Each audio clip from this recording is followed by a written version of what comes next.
Other name क्या हो जाएगा, इलेक्ट्रिकल रजिस्टिविटी और specific resistance. The resistance of a conductor depend upon the following factors. सबसे पहले लेंथ पे डिपेंड करता है। कंसीडर करा हमने to wires of length L1 and L2 and area of cross section is A. Let V be the potential difference applied across each wire and I be the current through it. ठीक है, ए क्या हो गया, इसका cross section हो गया, we क्या हो गया पोटेंशियल डिफरेंस, एंड आई क्या हो गया current through it. Resistance of each wire कितना होगा, R equal to V upon Y. इसमें हमने देखा आई करंट फ्लो हो रही है, इसकी लेंथ है L1, area A, potential difference V. Other क्या हो गया आपके पास, I current L2 wire length current V. Now the two wires be place side by side so that the total length of wire becomes कितनी हो जाए, हमने L consider कर लिया इसका, L1 प्लस L2।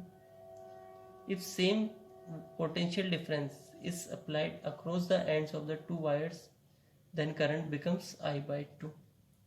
करंट क्या हो जाएगी, हाफ हो जाएगी। ठीक है, करंट क्या हो जाएगी, इससे हाफ हो जाएगी। जब भी आप इन दोनों को अटैच कर दोगे पास में, आपकी वोल्टेंशियल डिफरेंस क्या होना चाहिए, सेम होना चाहिए। Then current becomes I by 2। यहाँ तक क्लियर है।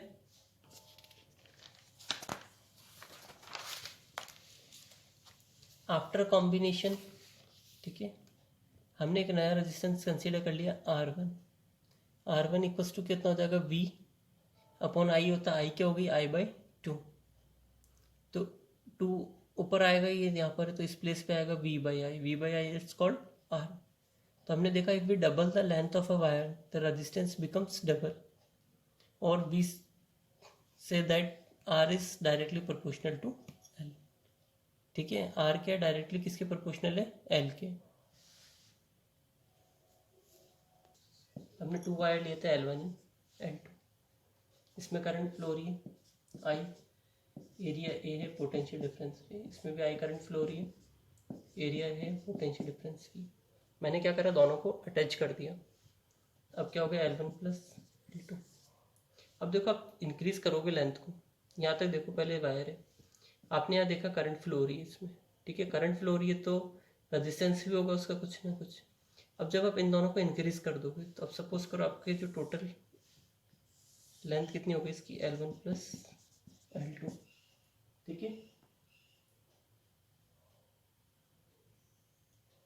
अब पहले इलेक्ट्रॉन्स यहाँ तक ट्रेवल कर रहे थे, पहले इलेक्ट्रॉन्स यहाँ ट्रेवल, अब इसको आपने इंक्रीज कर दिया। ठीक है, इंक्रीज कर दिया तो इलेक्ट्रॉन्स क्या होंगे, लार्ज डिस्टेंस तक ट्रैवल करेंगे। जितने लार्ज डिस्टेंस वो ट्रैवल करेंगे उतना बीच में क्या होगा, कॉलिजन होगा, इलेक्ट्रॉन्स आपस में टकराने स्टार्ट हो जाएंगे। ठीक है, क्या बोल रहा हूँ, increases due that resistance of a conductor increases due to increase in its length on account of the fact that electrons have to travel longer distance through the wire suffering large number of collision। जैसे जैसे आप दूर तक लेके जाओगे, current भी increase होगी आपकी, इलेक्ट्रॉन्स भी इंक्रीज होंगे।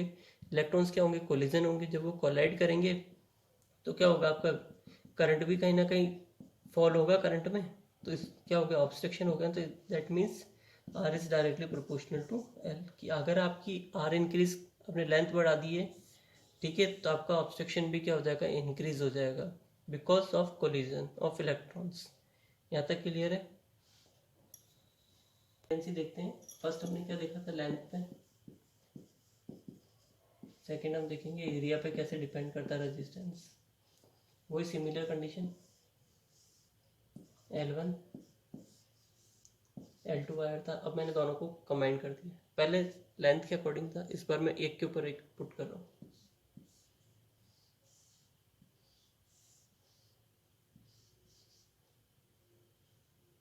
ठीक है, इस बार मैंने इस अकॉर्डिंग इसको अरेंज कर दिया, तो टोटल लेंथ तो आपकी कितनी हो जाएगी, L ही होगी। अब क्या होगा, इसमें देखा हो तो आपने I/2 करंट फ्लो हो रही होगी, इसमें भी करंट क्या हो रही है, I/2 करंट फ्लो हो रही होगी। डिवाइडर कंडक्ट, हमने इसको क्या करा, एक के ऊपर एक पुट कर दिया। अब क्या करा, इसका क्रॉस सेक्शनल एरिया हाफ हो गया ना, पहले यहाँ तक आ रहा था, अब आपने क्या करा, इसको इसके ऊपर पुट कर दिया, तो इसका क्रॉस सेक्शनल एरिया कितना हो जाएगा, हाफ हो जाएगा। तो अब एरिया बिकम्स कितना हो जाएगा, A/2 हो जाएगा। वापस देखना, पहले आपने इंक्रीज करा था तो लेंथ इंक्रीज होगी, पहले एरिया कुछ था, अब मैंने ऊपर रख दिया, तो इसका एरिया क्या हो जाएगा, हाफ हो जाएगा।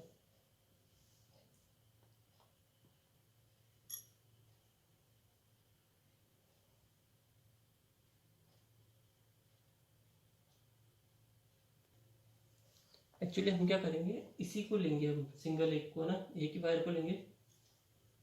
ठीक है, वो मैंने गलत हो गया थोड़ा, तो अपन देखते हैं। एक वायर लिया अपन, इसकी लेंथ L1 थी, मैंने क्या करा, इसको क्या करा, मैंने हाफ कर दिया। ठीक है, इसके लेंथ के अलावा मैंने इसका क्या कर दिया, एरिया का हाफ कर दिया। ठीक है, L1 वायर को कंसीडर कर लो आप, मैंने इसका करा हाफ कर दिया। अब पहले करंट इस पार्ट में भी होगी, करंट इस पार्ट में भी होगी। इसमें मान लो I1 करंट हो गई, इसमें कितनी करंट हो गई, I2 करंट हो गई।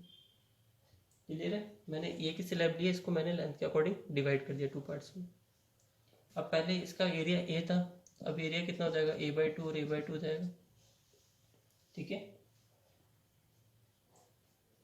सेम पोटेंशियल डिफरेंस तो सेम अप्लाई होगा, क्योंकि अगर आप मान लो इसको अटैच कर रहे हो तो बैटरी तो सेम वोल्ट की अप्लाई हो रही है ना। ठीक है, same potential is applied across each of the 2 halfs, इन दोनों हाफ्स में क्या हो रहा है, सेम वोल्टेज अप्लाई हो रहा है आपके, और करंट क्या हो जाएगी, I/2। ठीक है, ये भी I/2 और ये भी कितनी हो जाएगी, I/2 हो जाएगी, करंट हाफ हाफ हो गई।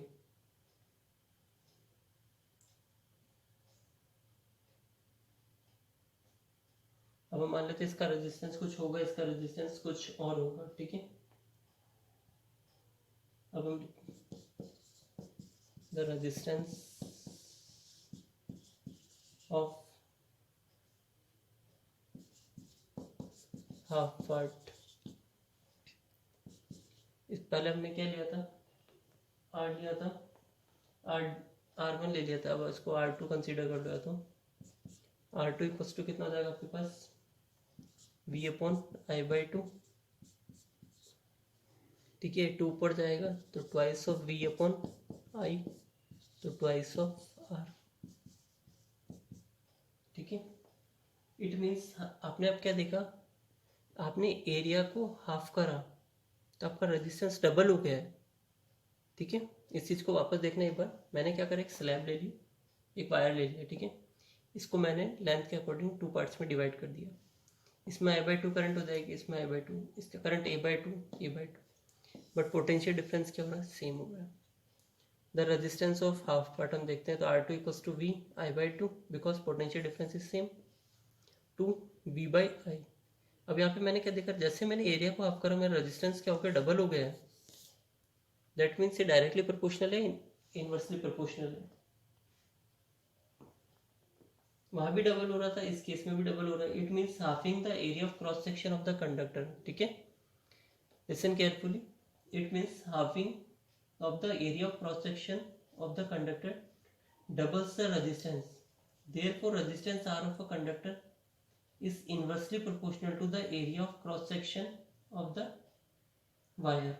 ठीक है, जो आपका रेजिस्टेंस होगा वो क्या होगा, इनवर्सली प्रोपोर्शनल टू होगा 1/A के।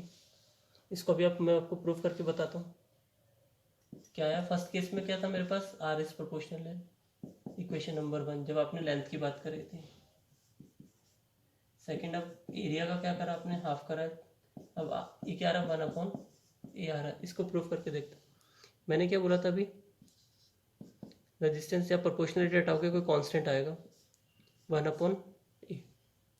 अगर आप A को हाफ करते हो तो A/2, तो R इक्वल्स टू कितना हो गया, K 2/A।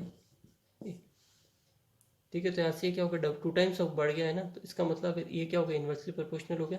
क्लियर है, इसको हाफ करा तभी ये तो डबल हो गया ना, क्योंकि आप इससे मल्टीपल कर रहे हो, तो इसकी तो वैल्यू इंक्रीज हो गई है।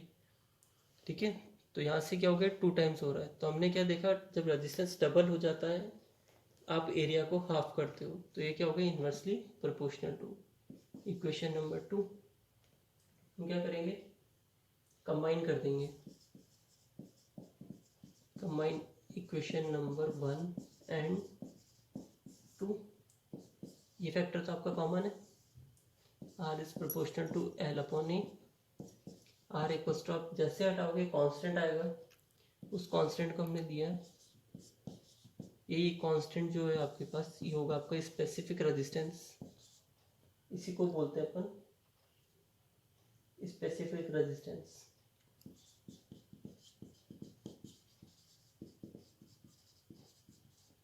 ठीक है, यहाँ से अगर आपको इसकी वैल्यू निकालनी है,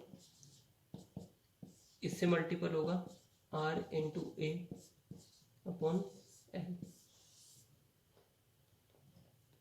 हो गया था clear? Specific resistance electric resistivity of the conductor.